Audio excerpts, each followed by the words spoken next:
Duarte Plus. Bem-vindos ao Casa Comum, esta quarta-feira, neste espaço de debate de temas nacionais e europeus, com Duarte Pacheco e Ana Catarina Mendes, que nos faz companhia até às eleições. Hoje em estúdio, não está à distância, obrigado Ana Catarina, para falar destes temas. Mais à frente também o eurodeputado João Coutinho de Figueiredo sobre o tema europeu. Vamos sem demoras ao tema nacional. Ana Catarina, a apresentação do programa do PSD. O PS falou, no fundo devolveu um pouco a acusação do despesismo que tinha sido formulada por Luís Montenegro em relação ao programa do PS. Na semana passada o Duarte comentou o programa do PS, agora fazemos ao contrário, Ana Catarina. O programa do PSD, o que é que tem de mais despesista em todas as suas rubricas, deste ponto de vista? Muito boa tarde e mais uma vez obrigada, ainda bem que estamos em estúdio, é sempre mais fácil estar entre amigos a conversar. Eu começava por dizer que me parece que há muita gente no PSD que não acredita neste programa, no programa que foi apresentado. E não acredita no programa que foi apresentado por três razões. A primeira é quando se prevê um crescimento de 2,9% da nossa economia, quando há um ano o fizeram também no seu programa eleitoral, mas apresentaram em abril e em outubro de 2024 à Comissão Europeia um crescimento de 1,8% e 1,9% respectivamente, significa que estão a querer enganar alguém. Em segundo lugar, todas estas previsões vão contra tudo aquilo que é dito pelo Banco de Portugal ao longo do último ano, pelo Conselho de Finanças Públicas a semana passada e há 15 dias pelo Grupo de Economistas da Universidade Católica em Lisboa. E, portanto, ninguém acredita nisto e duvido que o Primeiro-Ministro, candidato de novo a Primeiro-Ministro, acredite no que está a propor aos portugueses. Ele acredita porque ele está a apresentar. Está a enganar os portugueses e sabe que está a enganar os portugueses. Em segundo lugar, eu acho que é irrealista e não execuível quando apresenta as políticas fiscais que apresenta num valor astronómico. Há um ano o PSD apresentou-se aos portugueses dizendo que ia baixar o IRS em 1.500 milhões de euros. Agora apresenta 2.000 milhões de euros para o IRS. Seja lá o que isto queira dizer, em que parte é que não está a falar a verdade aos portugueses? Porque há um ano 1.300 milhões de euros já eram do Orçamento de Estado do anterior governo e, portanto, percebeu-se que, afinal, eram só uma baixa de 200 milhões de euros por parte da AD. E, portanto, novamente, eu acho que há um engano aos portugueses. Há um terceiro engano nas políticas fiscais, que eu gostava aqui de sublinhar, e peço desculpa de estar a ocupar, mas aproveito que estou no estúdio. Não. Há um terceiro momento que é o IVA da construção. Que eu acho inacreditável esta baixa, percebo a lógica, mas, digamos, o IVA da construção já baixou para os 6% para a habitação acessível. Este é o governo que apresenta estas medidas num programa eleitoral, ao mesmo tempo que sabe que há uma situação de vulnerabilidade e de incerteza internacionais que nos mandam ter mais prudência. Ora, o dobro da despesa que é apresentada com menos do que o programa do PS Sim. E menos receita, eu pergunto de onde é que virá este dinheiro. E deixe-me só, termino para deixarmos o Duarte rebater, eu acho que isto é mesmo o modus operandi do governo ao longo deste último ano. E já julgo que não há pudor nenhum com o governo que está em gestão de apresentar medidas todos os dias. Isso é outra questão. Não, mas eu quero dizer isto. É que é também enganar as pessoas. Quando se pede o IVA, baixar o IVA da construção, quando se sabe que se tiraram 6.000 fogos na reprogramação do PRR em Bruxelas, tiraram 6.000 fogos, ou seja, menos 6.000 casas na habitação. Quando se sabe que nós temos problemas gravíssimos de alterações climáticas e foram retiradas infraestruturas importantíssimas falaremos mais à frente, Sim, desta reprogramação. Quando se sabe que Portugal precisa de continuar a apostar nas qualificações, na educação e se retiram milhões na reprogramação do PRR. Eu acho mesmo que é enganar os portugueses. E última nota mesmo. É mesmo a última nota. O Primeiro-Ministro hoje, sem nenhum pudor, mais uma vez, depois do bolhão, assistimos hoje com pompa e circunstância, a apresentação de mais 2 centros de instalação temporária para cidadãos imigrantes, dizendo que com isto era uma política de acolhimento dos imigrantes. E eu devo dizer que é, mais uma vez, uma falácia. Devo, aliás, dizer... Não vamos ter tempo para esta explicação. Deixe dizer, há uma segunda ronda. de notar que ontem o secretário-geral do Partido Socialista esteve muito bem naquilo que diz respeito sobre a imigração. O que hoje o Primeiro-Ministro anunciou é, mais uma vez, uma falsidade. São centros de detenção e não são centros de acolhimento aos cidadãos que cá chegam, querem aqui viver. Duarte, na semana passada sublinhou a importância dos principais partidos. Na altura, a sua crítica era dirigida ao que era conhecido o programa do PS, mas também já alertava o PSD em relação à necessidade de não prometer mundos e fundos, digamos assim, aos portugueses. E agora, com o programa do PSD, reconhece alguma validade em algumas críticas que a Ana Catarina Mendes aqui nos traz? Sim, reconheço. Não tenho problema nenhum em o assumir. Permita-me que diga o seguinte. O programa do governo, quer do PS, quer do PS, é muito mais do que a questão financeira. E, aliás, há muitas áreas, por exemplo, na defesa, onde se sente uma evolução do Partido Socialista e uma grande proximidade entre aquilo que é proposto pelas duas forças políticas. E quem diz isso, diz noutras áreas onde também, por exemplo, na Justiça, sentiu-se essa proximidade. Depois, há áreas onde temos grandes divergências, mas em que eu subscrevo inteiramente o programa do PSD. Por exemplo, na saúde, onde o diagnóstico é comum, a falta de médicos, o atraso na resposta do SNS, etc. Mas depois temos uma resposta diferente. Muito bem, eu identifico muito melhor com a resposta do PSD, que é onde o Serviço Nacional de Saúde, o serviço público, não consegue chegar, que se contrate ao setor privado e não se deixe as pessoas à porta sem ser atendidas. Agora, na questão financeira, eu penso que os dois principais partidos ganhavam mais credibilidade junto à opinião pública se dissessem, olha, o nosso objetivo, o nosso desejo, a nossa meta é esta. Mas neste momento não estamos em condições de assegurar que isso possa ser possível e que seja concretizável. Então foi irrealista o Primeiro-Ministro? Ou o PSD, a AD nesta proposta? Eu digo que tem uma utopia, um sonho, mas que eu tenho muitas dúvidas que seja concretizável. O que é mais utópico? Permita-me só dizer, primeiro o crescimento económico. Claro. Quer dizer, repare que a semana passada, nós hoje temos mais elementos do que tínhamos há uma semana, que é as previsões do Conselho de Finanças Públicas. Para fazer este programa, que já dispunham, mas o Conselho de Finanças Públicas veio reforçar, o Conselho de Finanças Públicas veio reforçar o facto de o crescimento ser revisto em baixa. E de voltarmos a déficit em 2026. Dizendo está em baixa. E no momento em que eles fizeram essas previsões, ainda não incorporaram aquilo que pode ser as consequências da guerra comercial que pode levar a uma recessão global. Portanto, aqui, o cenário real pode ser pior do que aquilo que o Conselho de Finanças Públicas prevê. A seguir, o PSD apresenta um cenário super melhor do que aquilo que as entidades independentes preconizam. Logo aí, temos que pensar, deve haver magia, Deus queira que sim, porque se o país crescer a 3%, ganhamos todos, quer dizer, nenhum é masoquista. Mas não é credível, Duarte. Mas eu penso que tem falhas de credibilidade, claramente. E depois vamos para os valores. Porque se não cresce, claramente, alguma coisa tem que ficar para trás. Porque aquilo que nós ouvimos, e essa foi uma lição, penso eu, de Mário Centeno, foi o facto de os anúncios nem sempre se concretizavam, porque ele, durante a execução, fazia o que fosse necessário para que a meta do déficit fosse alcançada.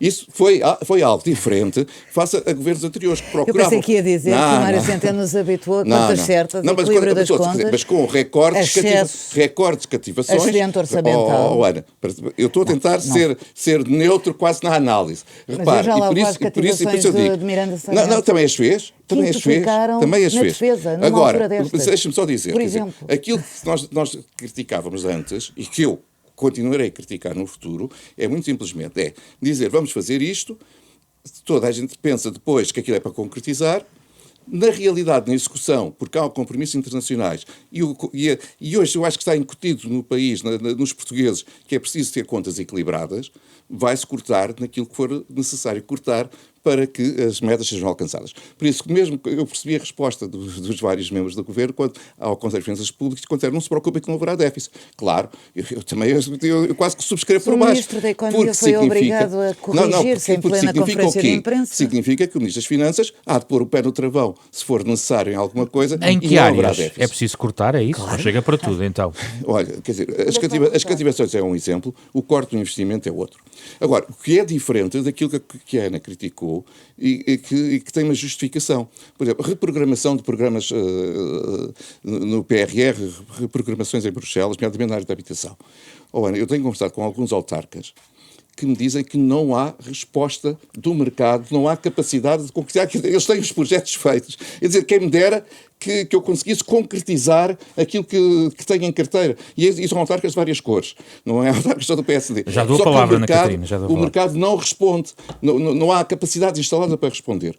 Ora bem, perante isso, o Governo devia manter a verba para esse efeito e depois ficar por gastar, ou é melhor assumir, olha, não há capacidade instalada, vamos gastar a verba no outro sentido, porque senão ela é perdida, e não significa que para a frente não se volte a apostar destes projetos que agora não foram concretizados por falta de capacidade do país. 1 minuto e meio para cada um, muito rapidamente, segunda ronda, quer pegar nesta questão do PRR? O que é que sobre a reprogramação do PRR, acho mesmo que é um escândalo nós termos uma necessidade tão grande de habitação, e eu percebo as dificuldades.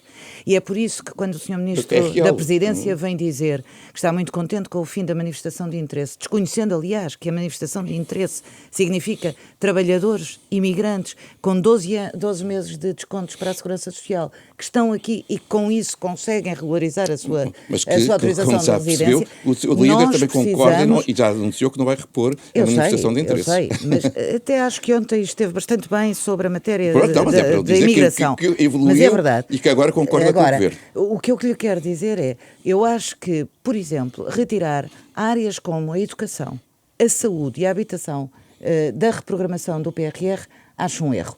Acho que a revisão, o revisitar das agendas mobilizadoras, em vez de incentivar e de encontrar os instrumentos, desde logo simplificar a contratação, é absolutamente essencial que se simplifique a contratação para que se possam atingir as metas. Nós vamos desperdiçar dinheiro que não podemos desperdiçar. Eu acho que numa altura, Duarte, em que nós estamos em Bruxelas a discutir o pacote Omnibus, ou seja, o pacote da simplificação, que tem a ver também com o alcançar estas metas, que eu acho que são absolutamente decisivas.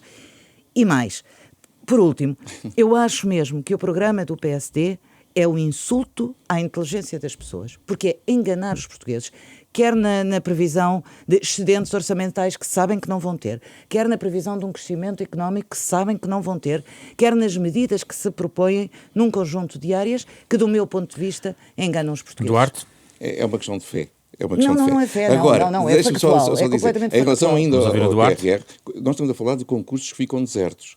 E, portanto, já nem sequer é a simplificação, sou a favor da simplificação total, e, portanto, se pudermos avançar mais sempre, mas neste caso é mesmo concursos que ficam desertos porque não há empresas e nem capacidade instalada para responder a tanto volume de obras. E porquê é que isto aconteceu?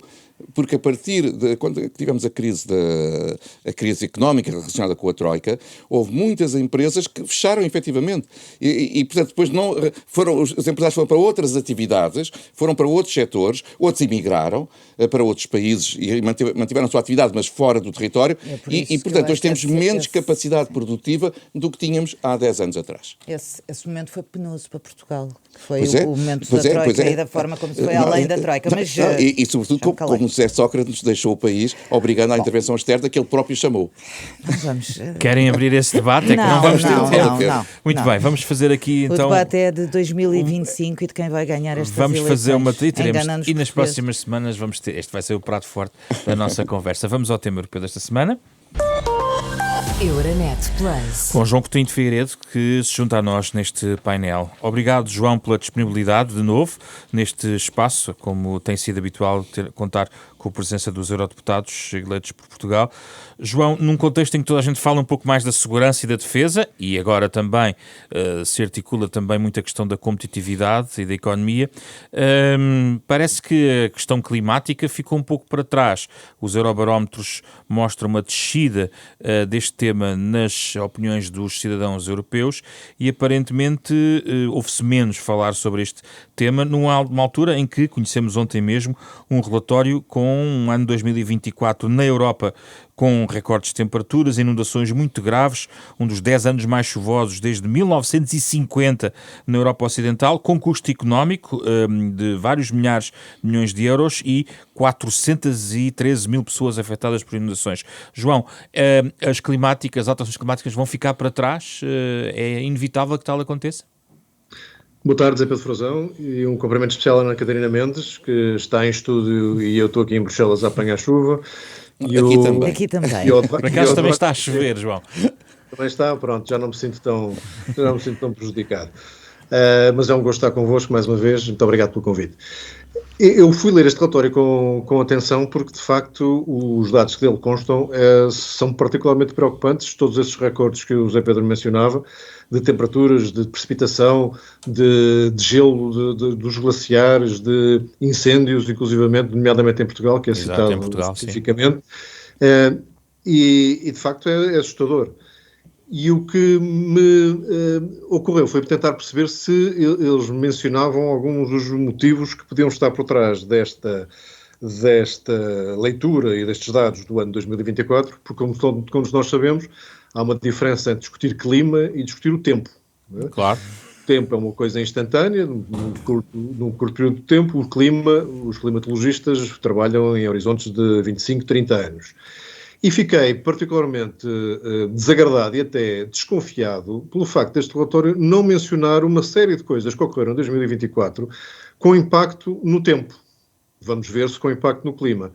Foi, por exemplo, o ano de um dos mais fortes e curtos, El Niño, que, como tantas vezes acontece, é um fenómeno que favorece o aquecimento, isso é conhecido, mas costuma ser precedido, mais de 80% das vezes, por um fenómeno de natureza inversa, chamada La Niña, com arrefecimento das águas dos oceanos e com ventos provenientes do norte, que não só veio, mas veio relativamente mais tarde e muito curto também. Portanto, um ciclo de ventos no Atlântico Norte e no Pacífico Norte muito pouco típico. Foi dos anos com menos erupções vulcânicas, que é uma coisa boa do ponto de vista da poluição atmosférica, mas que é sabido também que as erupções vulcânicas também dão hipótese a não haver tanto aquecimento porque bloqueiam os raios solares. Por falar em Sol, foi talvez o ciclo solar, e os ciclos solares são estudados em horizontes de 11 anos, em ciclos de 11 anos, estamos no pico deste ciclo solar, que está a ser muito mais forte do que era antecipado. Onde é que o João quer chegar com essa questão? Quero chegar de que não percebo como é que alguém publica dados tão alarmantes, ao ponto de eu próprio ter ido ver exatamente, e não explica, tenta fazer equivaler o ano 2024 a uma aceleração dos problemas climáticos. E eu pergunto-me, este tipo de cultivo do alarme pelo alarme serve a quem? Porque não se percebe porque é que pessoas, cientistas afamados, quer no Instituto Copérnicos, que é um dos coautores, quer na Organização Mundial da Meteorologia, uma unidade das Nações Unidas, têm cientistas suficientes para nos enquadrar os dados de 2024 e não tentam sequer fazê-lo. Portanto, fiquei muito desconfiado com isso. Mas eu não fujo à sua pergunta. Eu acho que, de facto, há uma subalternização das questões climáticas neste momento. E como é que encara isso, João? Talvez seja um contraponto à sobrevalorização das questões climáticas no mandato anterior, em que o Green Deal foi a grande bandeira da primeira Comissão von der Leyen, e encaro quase como uma justiça poética, que é uma unidade política como a União Europeia, que passa décadas a ignorar e a não dar prioridade ao crescimento económico, que passa décadas a não dar prioridade e a subalternizar o investimento em defesa.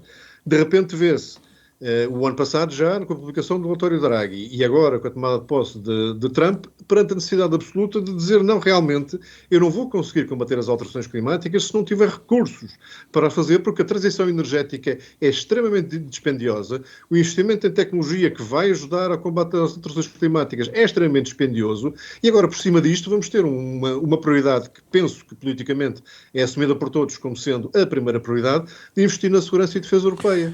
Portanto, isto demonstra demonstra de que quando as prioridades são ou mal definidas ou definidas de uma maneira para tentar contentar todos, elegendo 10 ou 15 prioridades, que é a mesma coisa que não eleger nenhuma, acaba-se por depois tirar os olhos do que é essencial e agora estamos a correr atrás do prejuízo. João, tendo que investir em sim. 5 ou 6 anos aquilo que não foi investido em décadas de defesa e tendo que reformar a economia europeia com um elevado custo também, e que por via de não termos de facto apostado nisso no passado. João, vou-lhe dar um minuto final ainda.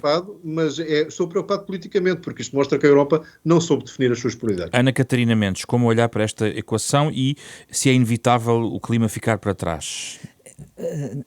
Cumprimentar o João também, que está à distância, e dizer não é. Os eventos extremos são conhecidos de todos nós. E julgo que o Green Deal não é para colocar de lado. De resto, o relatório Draghi dá uma grande ênfase à necessidade de continuar esta transição energética e à necessidade das nossas economias se tornarem mais competitivas, tendo em conta a transição digital e a transição energética. Em segundo lugar, eu acho que esta equação defesa, economia e clima não devem ser colocadas como mundos à parte, porque eles fazem parte daquilo que é o nosso próprio desenvolvimento. Teresa Ribeiro, aliás, tem dito muito que o New Green Deal tem que ir para a frente. Neste momento em que se discute na Europa a simplificação do pacote também do novo Pacto Ecológico Europeu, com metas que nós temos que atingir até 2030, uma das forças políticas que tem pedido muito que não se deixe o clima para trás tem sido precisamente o SD, os socialistas e os democratas, e portanto eu acho que é possível combinar tudo isto se nós tivermos vontade política. E como é que temos vontade política? Para fazer isto é preciso apostar, por exemplo, na economia circular. Se nós olharmos para aquilo que é a dependência energética do gás, por exemplo, da importação de gás natural a que estamos sujeitos muitos dos Estados-membros da União Europeia, se apostarmos no biometano, ou seja, no biogás, aproveitando os resíduos orgânicos e os das indústrias agroalimentares, isso permite, com o tratamento adequado, que nós entremos na economia circular, protejamos o clima e, ao mesmo tempo, conseguimos criar... A questão é a vontade política de o fazer. Eu acho que é preciso vontade política, acho que há verbas disponíveis para isto, acho que o PRR, por exemplo, e termino com esta nota, o PRR tinha verbas para isto. Voltando à reprogramação em Portugal, eu acho que é criminoso ter retirado a dessalinizadora do Algarve para tratamento da água do mar, para a água de consumo humano ter sido retirada da reprogramação, nesta reprogramação do PRR, porque é um dos exemplos em como o clima não pode ficar para trás. O Algarve foi uma zona muito penalizada com a falta de água nos últimos tempos e não podia ter retirado este projeto. Duarte, tirar de um lado para pôr no outro? Eu penso que não é necessário, embora compreenda que as pessoas tenham esse receio. E que por vezes isso aconteça. Primeiro, estes fenómenos são reais, acontecem, e há muita teoria económica que defende, por exemplo, em termos de política orçamental, que exista já uma rúbrica para resposta a eventos extremos. Visto que deixou de ser uma coisa quase extraordinária e para ser uma coisa que acontece todos os anos, então, tal como a saúde, ou a defesa, ou a educação, devemos ter uma rúbrica própria para resposta a eventos climáticos. Decorrendo se isso sai dinheiro público, porque há também iniciativa privada. Como é óbvio. Mas aquilo que é necessário muitas vezes são infraestruturas elétricas, infraestruturas de canalização, águas, estradas, edifícios públicos, etc. E depois, muitas vezes, apoio à própria economia, que isso tem que ter uma própria orçamento para esse efeito. A segunda nota é dizer que há situações em que se pode-se compreender que os problemas climáticos, sendo reais, fiquem num segundo plano. E dar o exemplo, quer dizer, um país de África em que as pessoas não têm que comer, a sua principal preocupação é pôr comida à disposição das pessoas. Estamos a falar da Europa. Sim, mas eu chego lá. Portanto, a pobreza. Nós, na Europa, tivemos uma pandemia que fez com que isso concentrasse toda a atenção em todos os recursos. Isso é que era fundamental.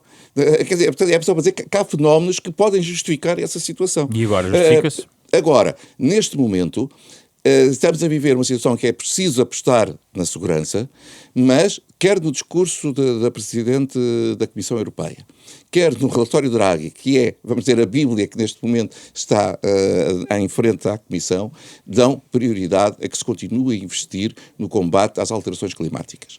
E, portanto, eu quero acreditar que não vai ser necessário fazer essa opção. Finalmente, aquilo que o João disse, e que eu compreendo, mas às vezes é necessário ser mesmo alarmista. Porque, se não, eu percebo que do ponto de vista científico ele tem toda a razão.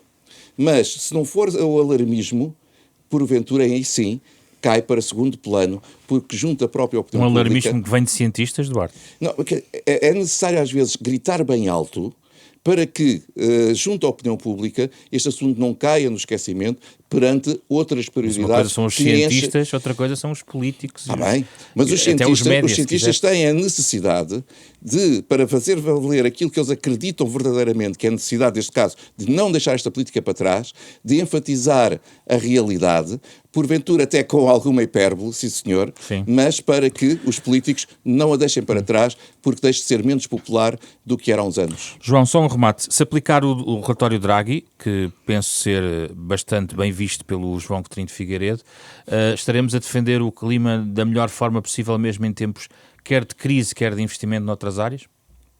Comentários rápidos. Primeiro, o alarmismo é necessário sempre enquanto não conduza às decisões erradas por via exatamente desse alarme, e temo muito que isso possa ter acontecido ou voltar a acontecer.